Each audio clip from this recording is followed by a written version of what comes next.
मला गाड्या खूप आवडतात. त्याच्यामुळे गाड्यांमध्ये नॅचरल खूप लहानपणापासून इंटरेस्ट असल्यामुळे सुरुवातीला मी ऑटोमोबाईल डिझाईन मध्ये करायचा प्रयत्न केल्यापेक्षा मी त्याच्यात एनरोल केलं स्वतःला.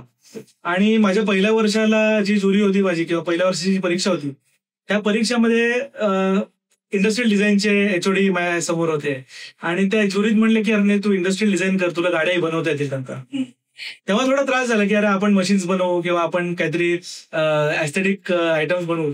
पण त्याच्यानंतर असं लक्षात आलं की अरे इंडस्ट्रियल डिझाईन मध्ये पण जे डिझाईन थिंकिंग हा आस्पेक्ट आहे, हा जर आपण शिकू शकलो तर आपण लिटरली काही बनवू शकतो. आणि आज त्याच्यामुळे वेगवेगळ्या गोष्टी बनवता येतात. पहिला क्लायंट बघायचं झालं तर ऑब्व्हियसली मी पहिल्यांदा शिक्षण घेतलं तेव्हा भारतात होतो. त्याच्यानंतर युरोपमध्ये जाऊन फ्रान्समध्ये शिक्षण घेतलं. मग अमेरिकेमध्ये गरीब रशीद नावाचा एक खूप व्याख्यात डिझायनर आहे, त्याच्याकडे काम केलं.